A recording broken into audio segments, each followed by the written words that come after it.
পেয়ারে হাজির সংক্ষেপ কথা হবে, বোঝার চেষ্টা করবেন।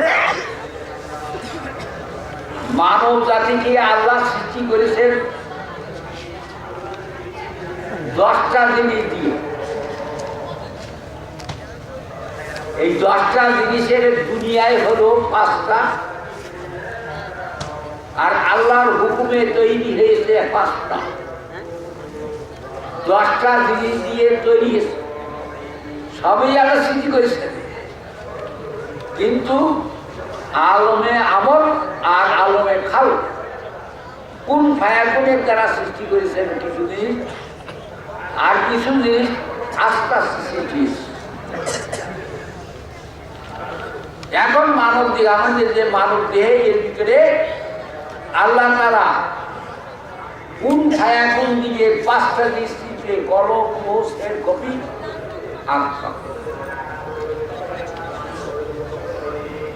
আর কতগুলো জিনিস সৃষ্টি করেছেন তিনি আলমে খাল, এই পৃথিবী কৌশল করে সৃষ্টি করেছেন।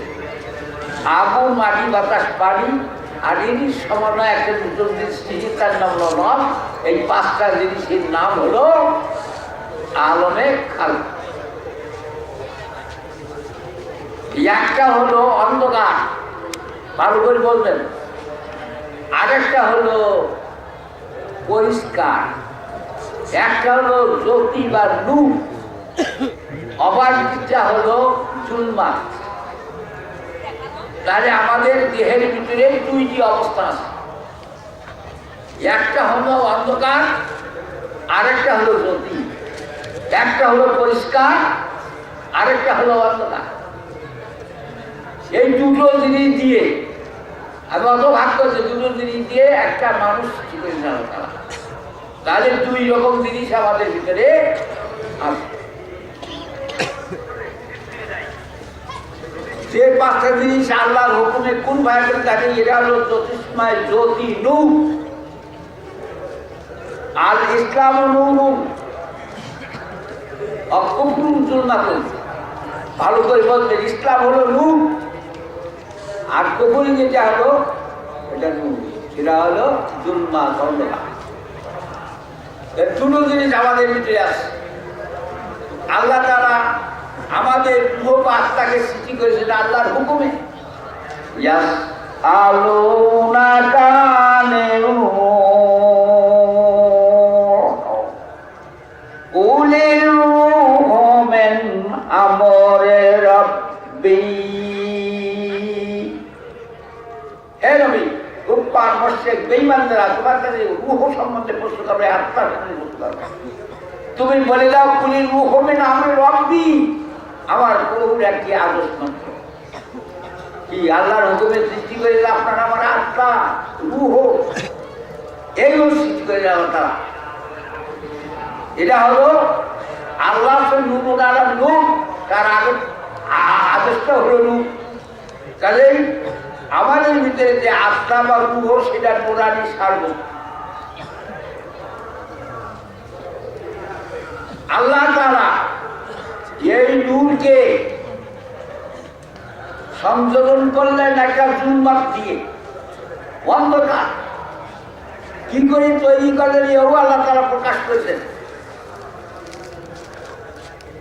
ওয়াল্লাযী খালাকাকুম মিন তুরাবিন সুম্মা মিন নুতফাতিন সুম্মা মিন আলাকাতিন সুম্মা ইখরিজুকুম তিফলা। বলতে পারেন, এটা বারবার কথা না, কি আবার বলতেছেন, বুঝানোর জন্য। ওরা সেই ইনকার করো, কারণ সেই মহান সত্তা আল্লাহ তাআলা ওয়াল্লাযী খালাকাকুম, তোমাদের সৃষ্টি করবেন তুরাবের মাটি। মাটি উদ্ভিজ্জ জিনিস খেয়ে মানুষ জীবন ধারণ করে, তার থেকে রক্তপাত হয়, সেটাকে রিপিয়ান করার পর তার নাপাক পানি বস্ত হয়ে যায়, নাপাক করে তৈরি হয়ে যায়। সেই জায়গায় মায়ের পায়ে ইউসে ব্যবহারের পাপের কিছু দিকে পায়ে সেটাও চলে যায়। সেখানে আবার একটা ফেরেশতা নিযুক্ত করে ওটা চালু করে, বলে একটা রক্তের টুকরা হয়ে যায়। এরপর আরো 40 দিন চালার পর একটা মাংসের টুকরা হয়ে যায়, আরো 40 দিন বিয়ে করার পরে হয়ে যায় একটা পুতুল। এই পুতুলটা হলো অন্ধকার। তাহলে অন্ধকার যেটা সেইটাই হলো আমার আপনার আমার দেহ। এক কথা কথা বোঝা যাচ্ছে না? বোঝা যায় একটু আপনার আমার দেহ সেটার অন্ধকার। আর এই অন্ধকারের কাজ কি? অন্ধকারে চলা। ভালো করে বলবেন কিন্তু অন্ধকারের কাজ হলো অন্ধকারে চলা। যত খারাপ কাজ আছে তাই ও করে। এই জন্য আল্লাহ তাআলা আমি একটা আয়াত কারিমা পেয়েছি, ইন্নান নাফসাল্লাহ আম্মারাতুম বিসসুই। নফসে আম্মারা এক কথায় এই নফসকে আম্মারা বলা হয়, এর কাজ হলো বারংবার খারাপ কাজের উস্কানি দেওয়া। তার এই নফসের কাজ হলো বারংবার খারাপ কাজ করবে, নিজের কর্তৃত্ব, রাজত্ব, সম্মান, ইজ্জত, দুনিয়াদারি যত কাজ, তার এই কাজ হলো এটা। আর আপনার আত্মার কাজ ছিল কি?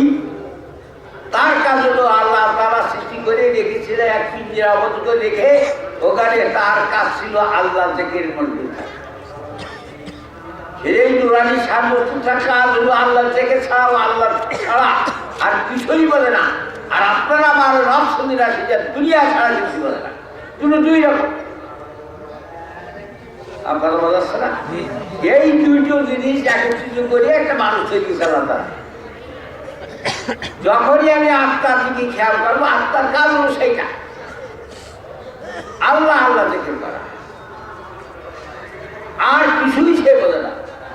अल्लाह अल्लाह क्या मौजूदा नाम है, अल्लाह अल्लाह मोमिनू का काम है, अल्लाह अल्लाह इसे सीधे निस्ते नाम, सीधे शक्कर में गुना जानम तमाम, अल्लाह अल्लाह तू मेरे माबूद है, अल्लाह अल्लाह तू मेरे मकसूद है, अल्लाह अल्लाह तू मेरे मामूर है, अल्लाह अल्लाह तू मेरे दिल नूर है।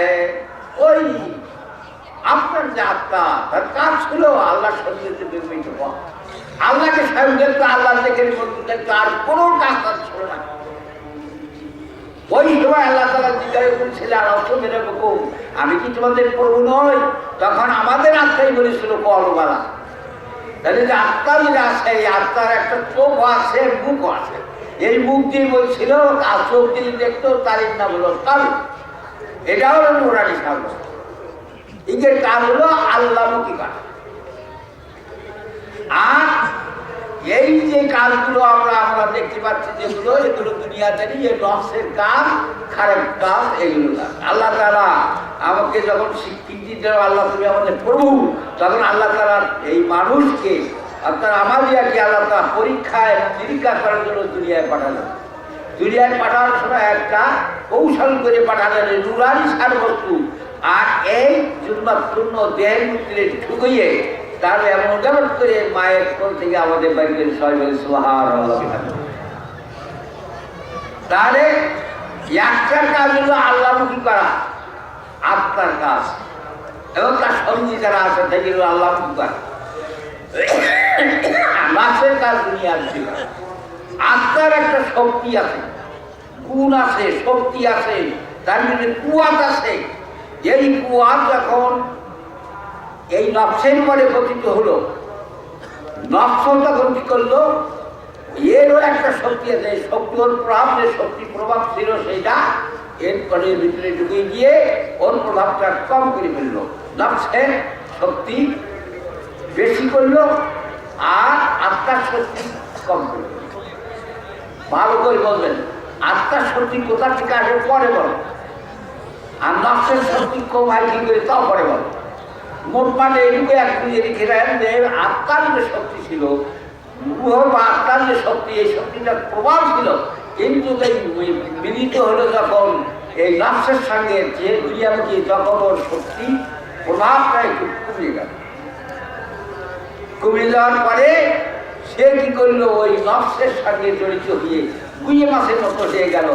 সে গুইয়ে মাছে দেখবেন খুব যদি মিষ্টি হয় তাও খাবে, আর পায়খানার পরে যদি মিষ্টির পরে বসে তাও ওরা আনন্দ ভোগ করে। সেই করে না, এখন গুইয়ের মতো হতে গুইয়ে মাছের মতো হয়ে গেল। ওর কাজ হলো এখন নফস যা বলে তাই, যা বলে তাই আমরা দেখতে পাই যে আমাদের দেশে অধিকাংশ মানুষ মারামারি, কাটাকাটি, ফাঁসা, অন্যায়, অত্যাচার, জুলুম, সেদম, তার সুদ খাওয়া, ঘুষ খাওয়া, মদ খাওয়া, জিনা করা, ব্যভিচার করা, মিথ্যে কথা বলা, মিথ্যে লেখা, চুপরগরি করা, যত প্রকার খারাপ আছে সব হচ্ছে নফসের পরিণত হয়েছে। এই নফসের পায়রানি করতে করতে আমাদের জীবন না শেষ হয়ে গেল, অথচ আমরা আপনার সঙ্গে কোনোদিন যোগাযোগ করলাম না। দেখো এখন আসলে আল্লাহ তাআলা যখন আমাদের এই দুনিয়ায় পাঠালেন শুধু এক করে, যখন আমরা মায়ের করেছিলাম তখনও কিন্তু আল্লাহ সেখানে থাকতাম, আল্লাহ সৌন্দর্যে বিমিত থাকতাম। যেই ভূমিষ্ঠ হয়ে যায় শয়তানের কাজ হলো ওই আতুল ঘর থেকে ধরে আর শেষ নিঃশ্বাস আর মৃত্যুর আগ পর্যন্ত শয়তানি করে। হাদিসে আসছে বাবুল ওয়াসওয়াসা মিসকাত শরীফ লোকাই কিন্তু শয়তান যেই জন্মগ্রহণ করে, শয়তান বাচ্চা যখন জন্মগ্রহণ করে সেটি হোক আর মেয়ে হোক আর খোঁজা হোক, সঙ্গে সঙ্গে কলমের পরে ওরা আত্মার উপরে, আত্মার কলম যেটা চোখ যেটা তাদের পরে একটা আঘাত করে, ওদের সৌন্দর্য বিভিন্ন আল্লাহকে দেখতো, ওর দেখা শক্তি রহিত যাওয়ার কারণে ওর শক্তির কাছে অনেক বিশ্বে এত সন্তান সন্ততি হয়, কোনো ছেলে হাসে হাসে কেউ বলতে পারে তার কারণ ও আল্লাহ সন্নিধি নির্মিত থাকতো। ওর চোখের পরে একটা আঘাত হওয়ার কারণে ও যখন দর্শন শক্তি রয়েছে যায় দেখতে পায় না, তখন আশ্বাস করে কেন্দ্র করে এই দুই আসা শয়তানের সঙ্গে আর আপনার সঙ্গে লড়াই। এবার আসেন এরপরে শয়তান গিয়ে আস্তে আস্তে আমরা বলো, আমি খুব সন্দেহ বলবো যেহেতু আরো বক্তা আছে আর আমি পুরো মানুষ অত বেশি বলতে পারবো। হ্যাঁ, এইবার কি করলো এই আত্মাদের দর্শনটি জৈত্রী বললো, নফস এসে ওর প্রভাব বিস্তার করলো। এইবার নফসে যে আস্তে আস্তে যখন শেয়ারা হতে লোক বড় হলো, বয়স্ক হলো, যত গুণা করে তত ওই কলমের পরে, দিলের পরে, অন্তরের পরে একটা করে দাগ করে। নোকতাও সওদা হাদিসে আছে, একটা দাগ করল, আটটা গোড়া করলে আটটা দাগ করল, আটটা গোড়া করলে আটটা দাগ করল। এইভাবে দাগ পড়তে পড়তে পড়তে পড়তে কি হলো, একটা কয়লা হয়ে গেল। এই কয়লা ঝুলিয়ে না যায় ময়লা, কথা বলা যাচ্ছে না, ঝুলিয়ে না যায় ময়লা, যত বন না কেন ওর ময়লা যাবে, ও কয়লাই থাকে। এখন আপনাদের সামনে কিন্তু আমি নতুন কথা বলছি, যার কোনোদিন শোনেন না, এই কথা বলার জন্য আমি কিন্তু একটু বলছি যে আর হয়তো জীবনে এইরকম জায়গায় আসতে পারবো না যাওয়ার শেষ সময়। তাহলে ওই যে ময়লা, এই ময়লা দূরীভূত হবে না। এখন বলতে পারেন ময়লা দূরীভূত করার জন্য, ময়লাকে দূর করার জন্য সামযন্ত্র রয়েছে। তা হুজুর সাল্লাল্লাহু আলাইহি কুল্লি সাইয়্যিন সিকারাতুন কুলুবি যিকরুল্লাহ, হুজুর বলছেন যে প্রত্যেক জিনিসের যন্ত্র রয়েছে, কলমের যন্ত্র হলো আল্লাহ থেকে। এই হাদিস আমরা পড়ি কিন্তু মানি জানি।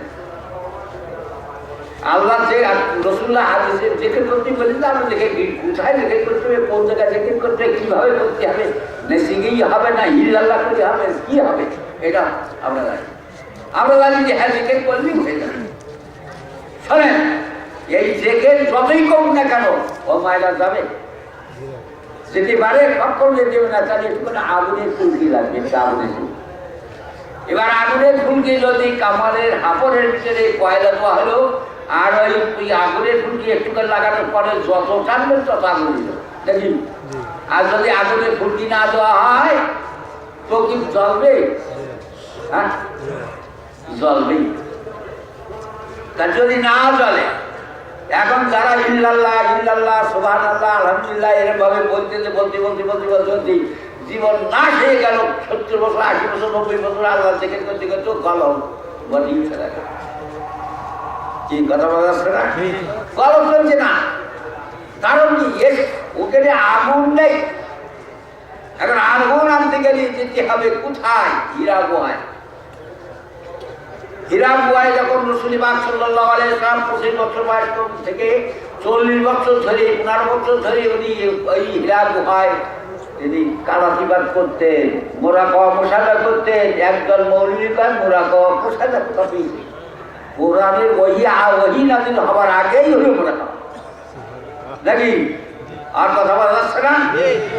আপনি তো কিছুই বলতেন না, আমার তো দেখি শোভা বলতেন। হ্যাঁ, তাহলে ওই মোরা কওয়া মোশাদা হুজুর সাল্লাল্লাহু আলাইহি ওয়াসাল্লাম স্বয়ং নিজে করেছেন। কোথায়? হীরা গুহায়।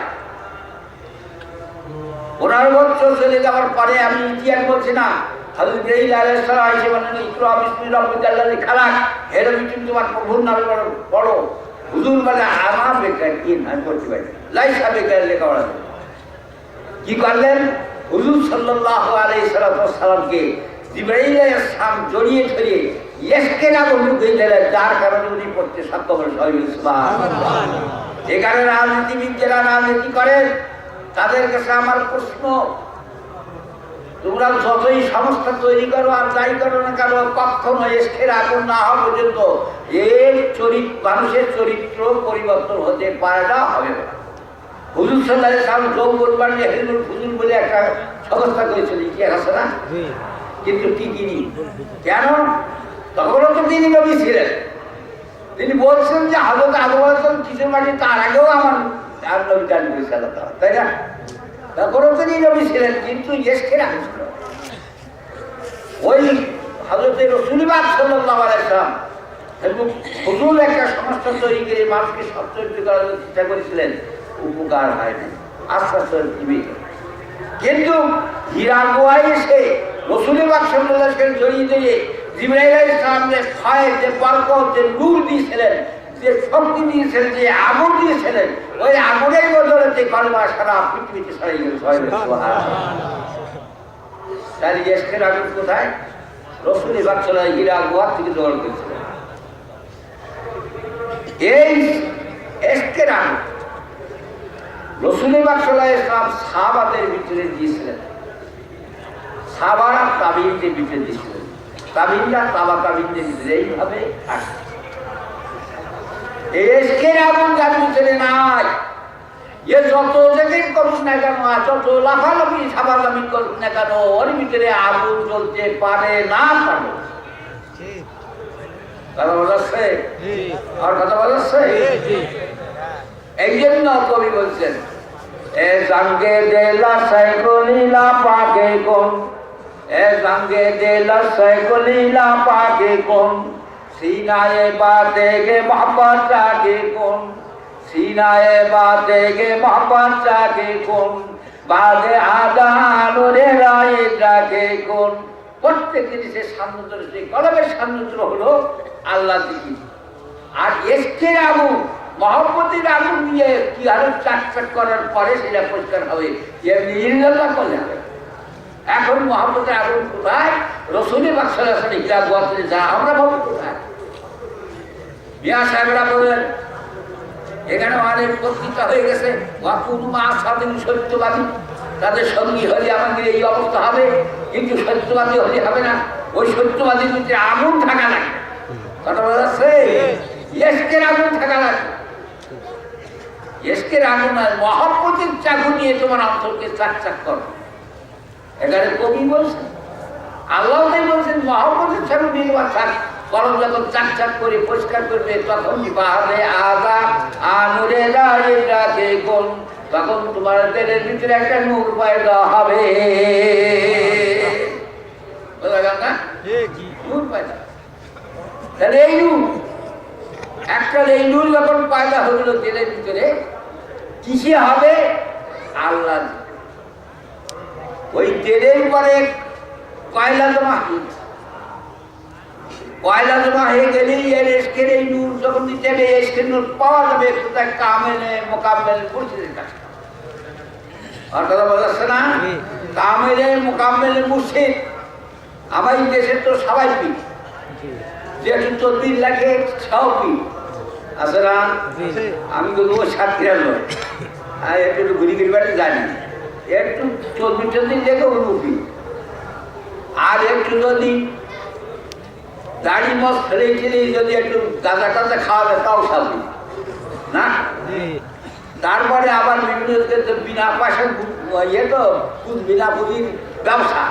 তাহলে পীর একটা সাথে ৫-৭ জন লোক একটা সাথে সাথে গিয়ে যদি বসা যায় তাহলে পীর হয়।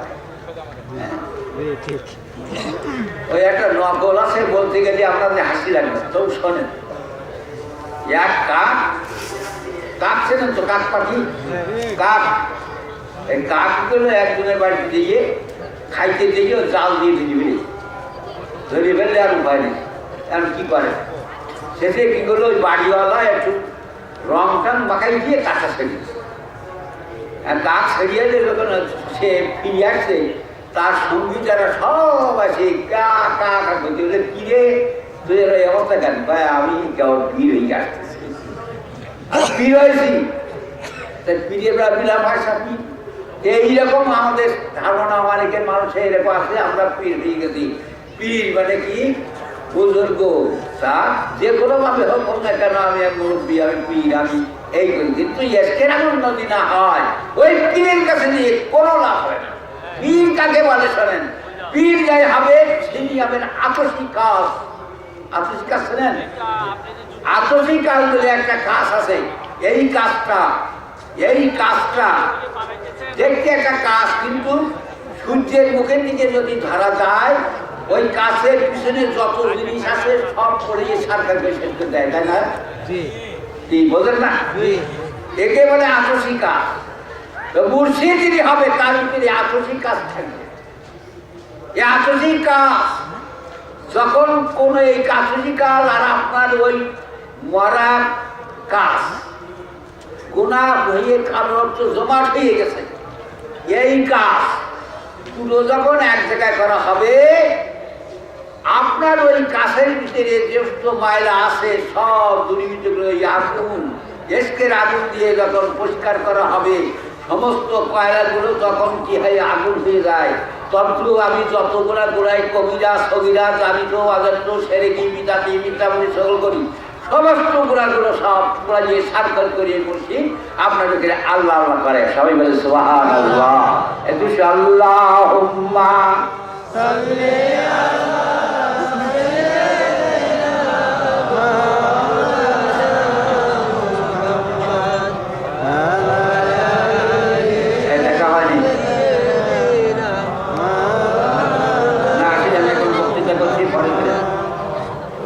सब गए गान राम नाले उम्मत के लिए तलब किए थे असहाब का मोहम्मद का नाम ले लेकर अल्लाहुम्मा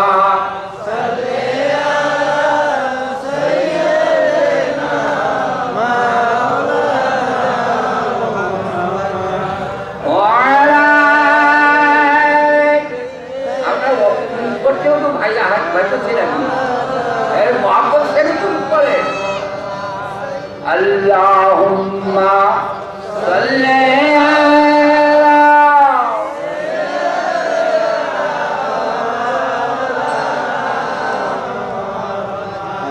अला सय्यदना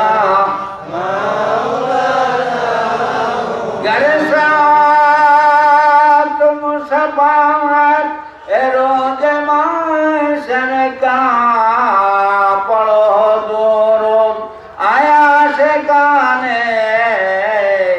मोहम्मद का नाम ले लेकर अल्लाहुम्मा सल्ली अला सय्यदना मौलाना मुहम्मद व अला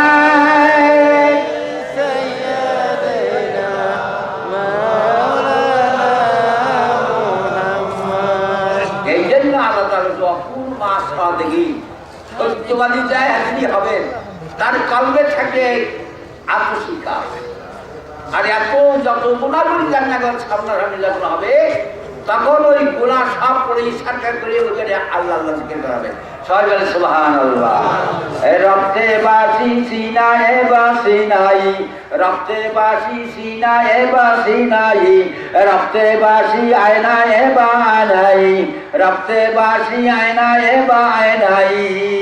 রক্ত মানে জোর, এই জোর যখন সামনে দেওয়া হবে, অর্থাৎ আমার এই গুনাহ করার কালো রক্ত কয়লাওয়ালা দিল বা কলম যখন তার সামনে দেওয়া হবে, তখন কি হবে?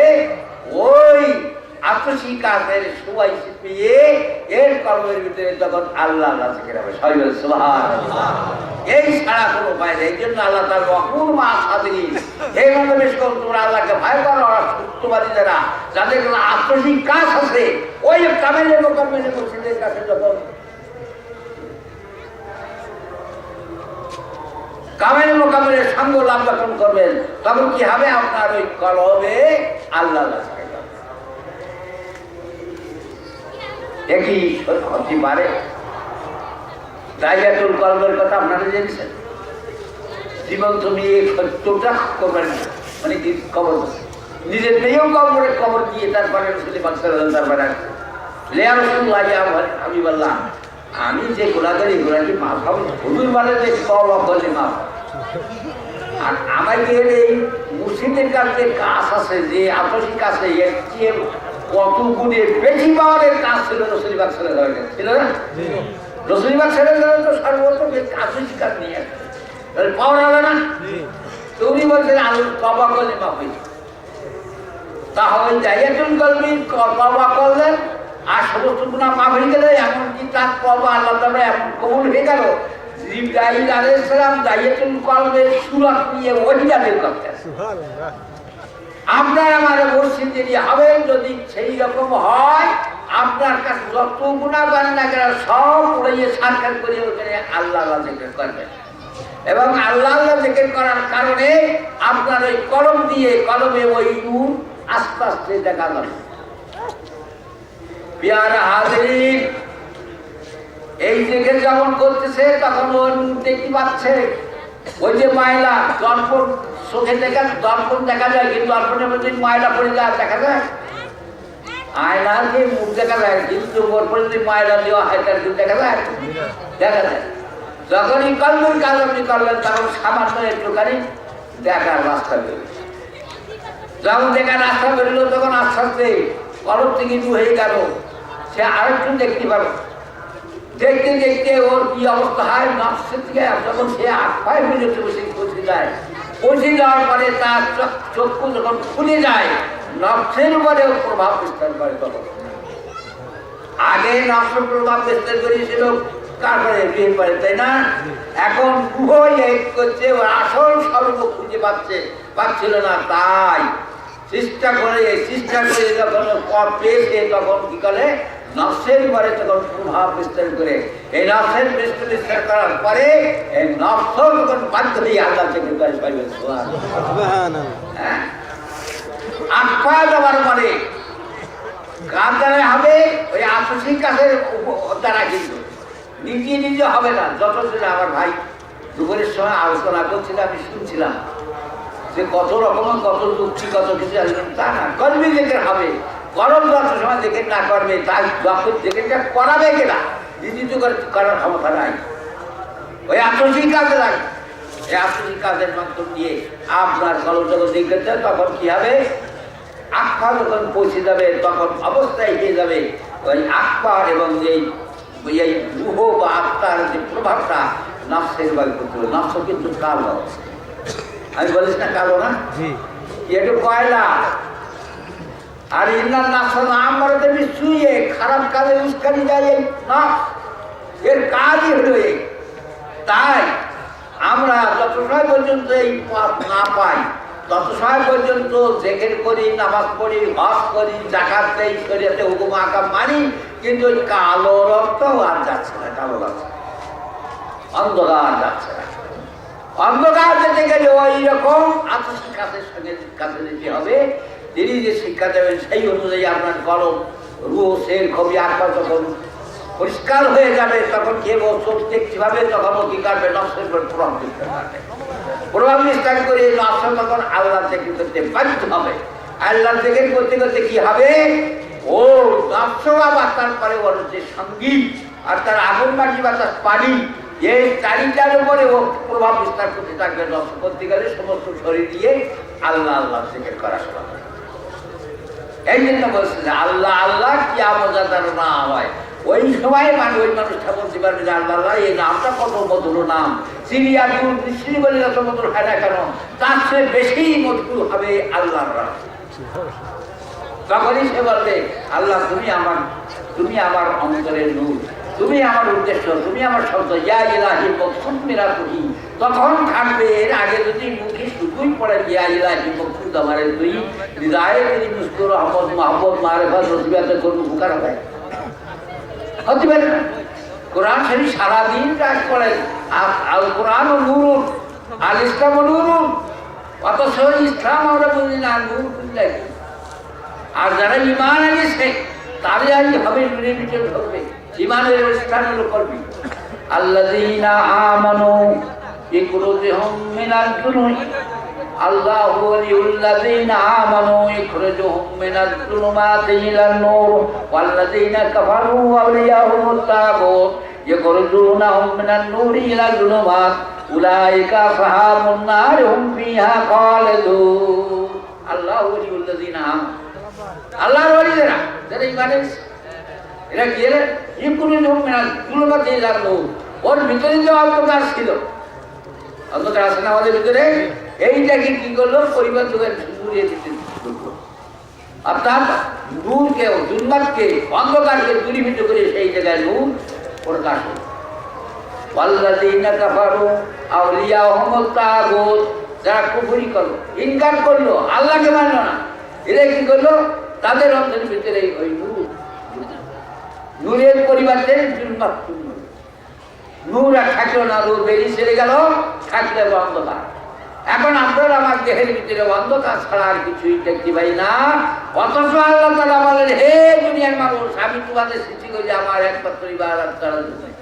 মারামারি, কাটাকাটি, ফাসাদ, অন্যায়, অত্যাচার, ব্যক্তিত্ব, কর্তৃত্ব, রাজত্ব ইত্যাদি করার জন্য তোমাদের পাঠাইনি, একমাত্র পাঠাইছি তোমরা আমার ইবাদত করার জন্য। সেই ইবাদত থেকে আমরা যতই করি না কেন, এই নফসের পূর্ণ নফস দিয়ে যত আমরা কাজ করতে যাই না কেন, সবগুলো জুলমাত হবে, অন্ধকার অন্ধকার। এই অন্ধকারকে দূরীভূত করার জন্যে আপনার প্রয়োজনে কামিলে মুকাবিলে মুর্শিদ, সেই মুর্শিদের সঙ্গ লাভ করলে আপনাদের হবে কলম দিল্লাহ। কলমে তখন আগুন আসবে, আসবে সোহবতে সালে তরা সালে গুনাহ, সোহবতে সালে তরা সালে গুনাহ, সোহবতে তালে তরা তালে গুনাহ, গুনাহের বাহাম দিন সে বাহাম পরওয়াজ, কবুতর বাজে বাবাজ, জাগে হাওয়া যে হা, বুলবুলা পরওয়াজে হা, বুলবুলা পরওয়াজে হা, মাইলে মোমেন সুয়ে মোমেন মিশওয়ান, মাইলে কাফির সুয়ে কাফির মিশওয়ান, মাইলে কাফির সুয়ে কাফির মিশওয়ান।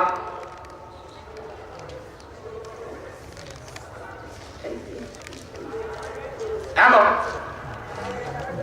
সঙ্গ লাভ করি, ওলি আল্লাহদের সঙ্গ লাভ করে কি হবে, তার ভিতরে যে নূর, সেই নূরটা আমার ভিতরে আসে, আমার অন্ধকার দূর করে দিয়ে ওইখানে কি হবে, তাদের সহবাতে আমার চরিত্র পরিবর্তন হবে, আমার ভিতরে যত খারাপ সব দূর হয়ে, আর ওই নূর আতসী কাজের সবে আমি ওই আতসী কাজের মতন হয়ে যাব। হয়ে গেলে কি হবে, আপনার অবস্থায় আমার অবস্থায় হিসাবে আমি আল্লাহ বলি সঙ্গ লাভ করার কারণে আপনি তার চরিত্র হবে। এই হলো রাস্তা, রাস্তার গোড়াটা বলে গেলাম আগা থাকে, রাস্তা বেঁধে গেলে এই পথে চলতে, অর্থাৎ আপনার কামেলে মোকামেলে মুর্শিদের কাছে নিয়ে আপনার যখন ধারণা দেবেন, তখন অবস্থাতে কি হবে, আপনার তার চরিত্রে চরিত্র হলে আপনার যত গুনাহ আছে সব যাবে, আর ওইখানে আল্লাহর জিকির হবে, আপনার অন্তরের নূর পয়দা হবে। এই নূর হলো পথ দেখার পথ। এত এইবার অগ্রসর হবেন, হতে হতে লাকাই চলে যাবেন, আল্লাহর সঙ্গে যে বেবিত এই দুনিয়াতে হওয়া যাবে। আল্লাহ বলেন আমি তোমাদের ঘাড়ে স্বর্গে দিয়ে নিকটে আসি, তোমরা কি দেখো না? অফি আনফুসিকুম আফালা তুবসিরুন, করে সে একটা আয়াতে আছে অফি আনফুসিকুম আফালা তুবসিরুন, আমি তোমাদের নফসের সঙ্গে জড়িত, তোমরা কি দেখো না? তাহলে আল্লাহ তাহলে এত নিকটে আছে, আর আমরা সেই আল্লাহ থেকে দূরে যে অন্ধকারের ভিতরে চলে যাচ্ছি। অন্ধকার থেকে ফিরিয়ে আলোর দিকে আসার জন্য আমি আহ্বান জানিয়ে গেলাম আপনাদের কাছে। আপনারা ফিরিয়ে এসে কামেল মুকাম্মেল মুর্শিদ দিকারে বা সেইখানে বয়সে নিজেদের চরিত্রের পরিবর্তন করবেন। আমার জন্য দোয়া করবেন, আমিও আপনাদের জন্য দোয়া করব। আগামী 8ই মার্চ সাতক্ষীরা আমার ঠিকানে বাড়ব, সেইখানে মাহফিল কিরেনা মজুদ্দিয়া খানকা শরীফ, সামনেও অ্যাড্রেস মাদ্রাসা। আপনারা যদি কোনো ব্যক্তি যেতে চান, কারো যদি যেতে চান, আপনাদের দাওয়াত করুন, আপনারা যাবেন, আমার জন্য দোয়া করবেন, আমিও আপনাদের জন্য দোয়া করব। আসসালামু আলাইকুম ওয়া রাহমাতুল্লাহি ওয়া বারাকাতুহু।